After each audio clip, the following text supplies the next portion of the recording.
Hey, Merry Christmas, everyone. I haven't made a video in a while because some personal things slowed me down, but all good. But I did want to make a quick video. Hope maybe this will turn into a longer one if I get fancy with it. But um, I did. I was able to get the carbs pretty much synced, and I'll go into more detail. But I drove it around a little bit and didn't run really well. And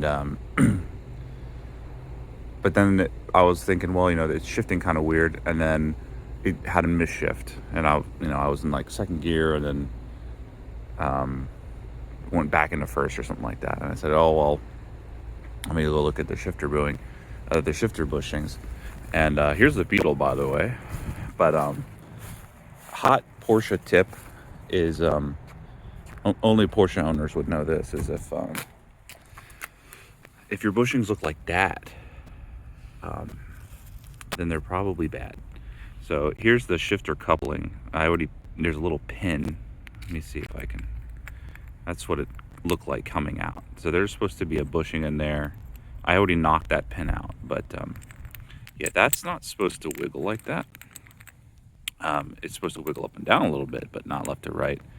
And I was waiting. That's one of the reasons why this video is a little delayed, for these bushings to come in, along with there's another bushing in the channel for the gear shifter and a ball that the actual gear lever fits into, and all of those were missing and or looks like that. So there was probably inches of play when there should be millimeters, and that was pretty scary to drive like that. I didn't want to accidentally go into first or something like that, which I was doing. I was at a stoplight, I'd put it in the first and it would go into reverse.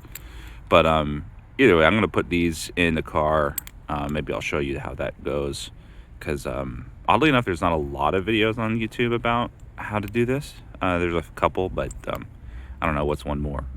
So yeah, I'll take this over. I guess official YouTubers would say, let's go over to the bench. So we'll do that, and I'll put these in pretty simple and then put them in the car. So here we are in the backyard again. This is how it's supposed to go together, right? This goes in here with the pin. Bushing's pretty simple. What I did was I just found a socket that I don't need anymore, to be able to crest it on the edge of the pin here.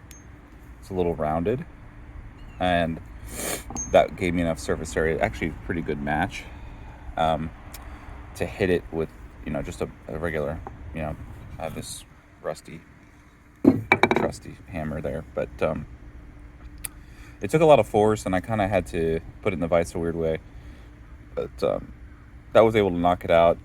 You can actually see there's some galling on there because it's pretty banged in there, but I'll slot these in. They kind of go in here, and then put it back together. You can get these out of brass as well. These look like a very hard plastic. They almost look 3D printed, but they're not. But there's also some other products I saw online, shifters that claim there's no, there's almost direct linkage is very expensive, like $200, and definitely not knocking those. I'm sure they're great, but I just like using the original equipment. So I'll try and put this in the vise. This vise was found in the dirt in my backyard, so it was probably there for 30, 40 years. So I don't really care about it, but I'll see if I can use this thing, because it's not complicated. I'm just gonna bash that pin back in with a little care. Okay, so you can kind of see what I did. In the video I saw, a very clever person had a block of aluminum that they put a channel in there so they could clamp the block in, and that held it in place. But honestly, mine was loose enough, I guess, where I felt comfortable putting that. Just a thick. This is a thick rag, and no issues. And then I just kind of came in from the side with that and tapped it with the hammer there, persuaded it in. Trying to hold the phone and release this at the same time. But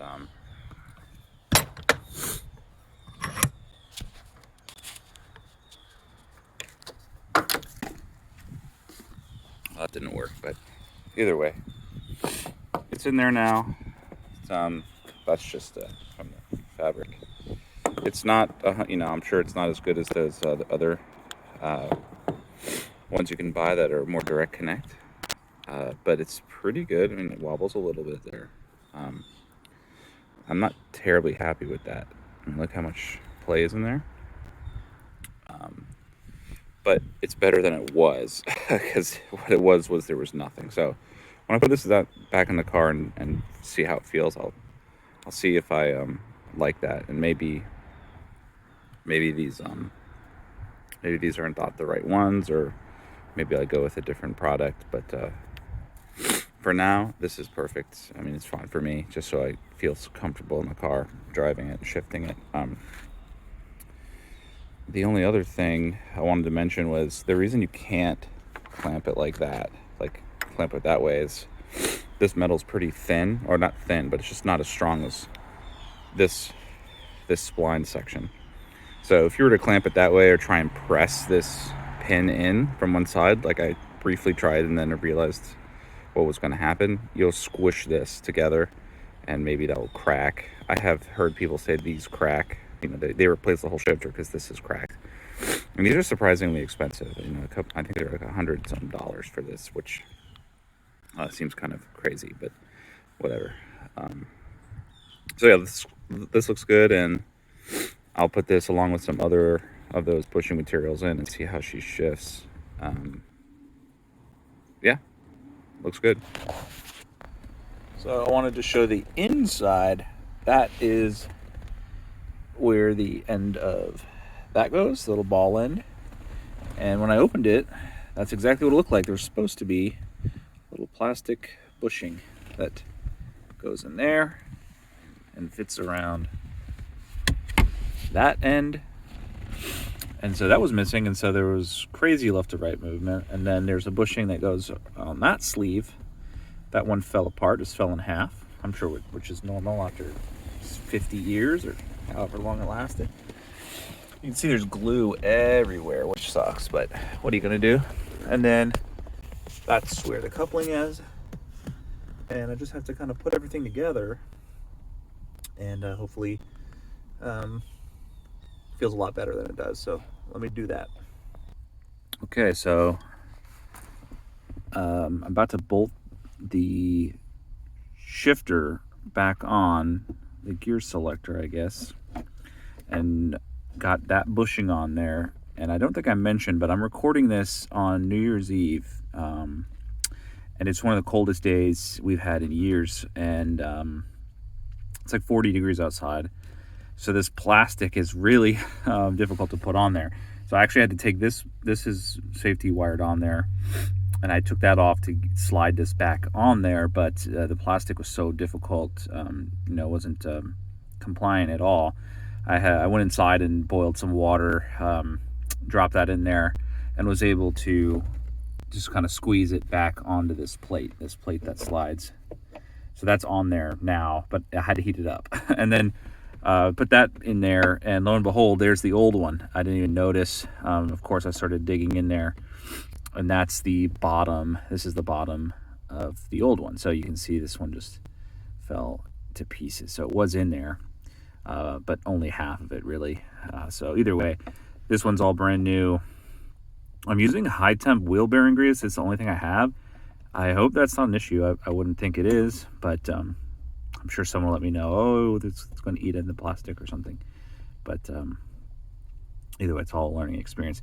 So yeah, this is ready to bolt on, and once this is bolted on, I'll be able to go back over here, make sure that's level, and put the bushing on there, the actual gear selector bushing there between the rod and the transmission case, or transmission. So either way, onto that. Look, I think the bolts are right here and shouldn't be too hard. We'll see. I would like to mention there's I ordered some other parts, but they weren't in stock, and they're the parts that go in between this metal housing and the actual gear selector. There's a spring in there. There's some other bushings, and I didn't even take that apart because I don't have the replacements in stock right now. So I'm waiting 2 weeks or maybe a week and a half to get those back. But I don't need them right now. That actually seems pretty solid, but we'll see. And so anyway, let me bolt that back in there and see what that looks like. Okay, so it's back together, and that's looking vertical. It's in neutral. It didn't take too much finessing, but the secret is to make sure that the gear shift selector is perpendicular, or I should say normal. It's as up and down. It's as straight as you want it, and then you tighten down all these bolts. And then obviously make sure you go through each gear. So that's first, second, third, and fourth, and then all the way over and up is reverse.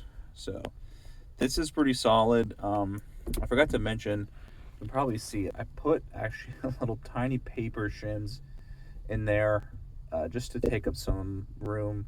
They'll probably wear away immediately, but I actually ordered new bushings already from a different supplier just to see if maybe I just got a bad batch or something, because they look pretty worn out.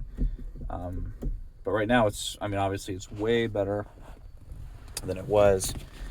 I haven't put the boot back on because I'll probably go through the gears down the block and see if I hear any grinding. But that's about it. There was really no issues. The only thing I'm a little concerned about is that's neutral. Feels really good in neutral. But first, second, and then it really wants to go over immediately to third and fourth right here. And I think that's because that ball, or the cup that the ball fits in, that cup is really tight, and I'm not sure if the design, that is the intended design, or that ball is supposed to slide in through and lock in to that rubber boot. Because right now it feels like there's a lot of upward pressure, like that ball is sitting on the edge of the cup, and that pressure wants it to go over real easy. Like it really wants to go over there. It honestly feels really fine, but it's just different than the Volkswagen I'm used to. And but I mean, it's rock solid right now. Way better than it was. This was slopping around like crazy. But if anyone knows, this is the only car I've driven with this kind of setup with the bushing and all that. It looks like it's common on all 911s and 12s, but let me know if that's how it's supposed to feel. It really does feel like it wants to go over really easy.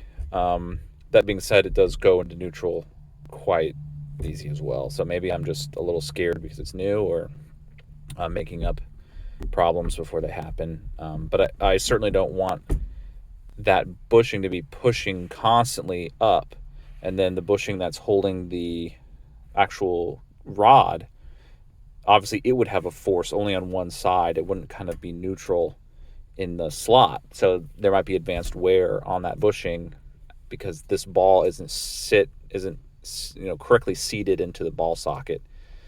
I'll see if I can find some kind of thing online about that, but it was hard to push anyways. When I had all this loose, I was pushing that socket into the ball, and it didn't want to stay. It would pop immediately out. So maybe that's the intention, that's the design. Maybe the plastic parts I got are all slightly out of correct proportion, and they're giving me problems. I don't really know. So if anyone knows, please let me know, and I'll take it for a spin and see how it's at least how it's shifting. Okay, guys, this is some in-car footage. It took some time to get this thing started in the cold, but hopefully you can hear me too. I have no idea if the audio is coming clear, but it's shifting good. Here we are in second. This is going uphill. I don't have a way to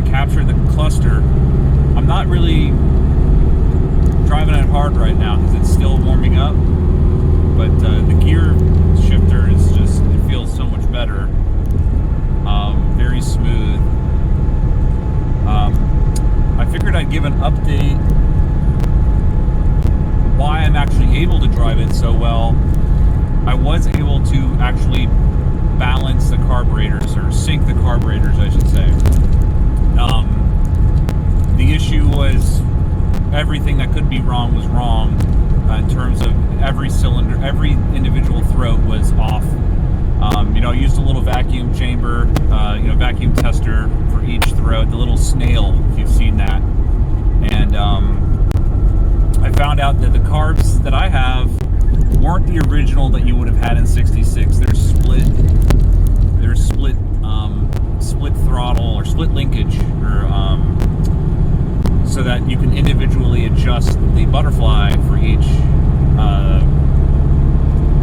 cylinder. I heard that's the best carburetor. It's the most refined version of the carburetor. So a previous owner must have done that, put these in, but I had to take them off. I measured all the differences, and you have to balance them front to back, each carburetor front to back, make sure those two cylinders are kind of equal. And then when you have that done, I kind of did it backwards, but you can sync the left to right. So I was able to do that, and I actually didn't have the there's a block there. There's a little piece of plastic that's supposed to keep tension, so you can adjust the screw. And the ghetto way to do it is just to use some old fuel line.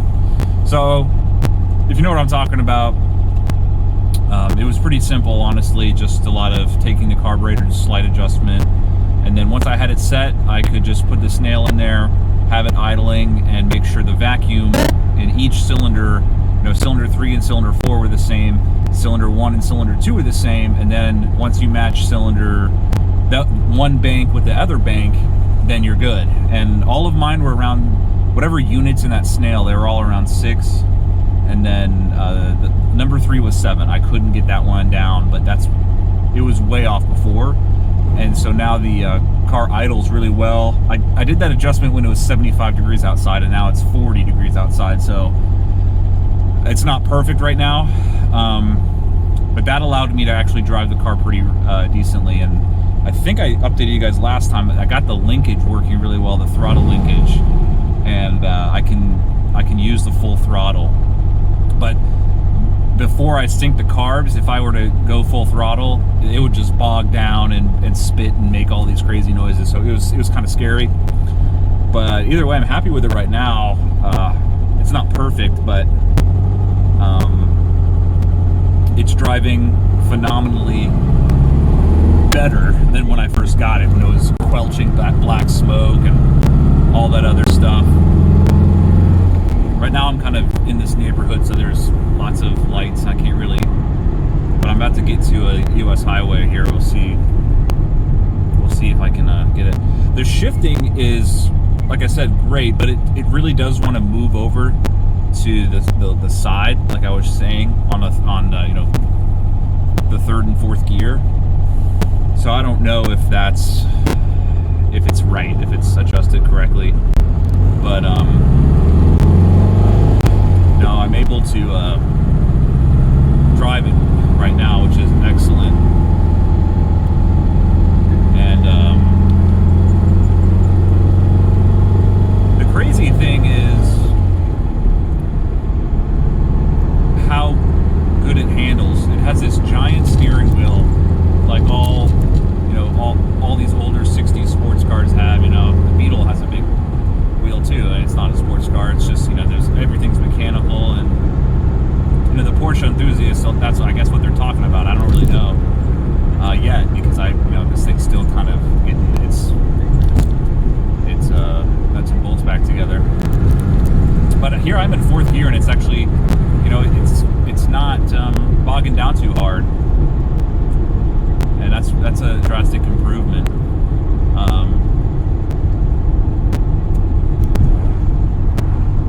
Here we go. This is a 45 mile an hour, 50 mile an hour limit over here.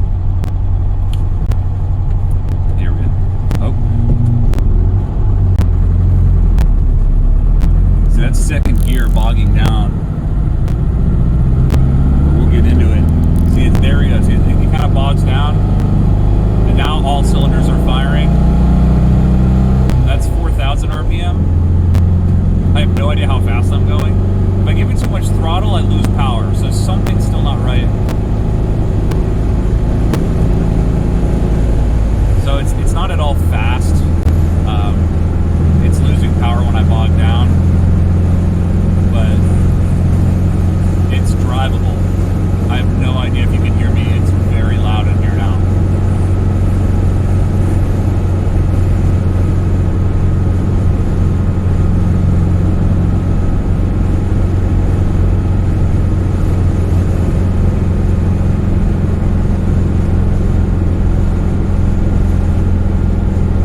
get a nicer, I should say,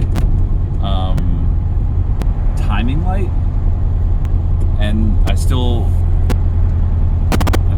I did it kind of quick and dirty last time, so definitely could be the timing needs to be refined as well. I was very surprised by how sensitive that carburetor adjustment was to get this thing running decent. It's a quarter turn here, an eighth of a turn there, and so you really are riding like the knife's edge on making sure these things tune properly. So it's kind of, it doesn't feel good right now. It's kind of loping around, but hey, it's driving, so now it's just down to tuning it, I hope. I still need to change the oil, quite honestly, and I'll probably change the oil and redo all the valves as well, just one more time to make sure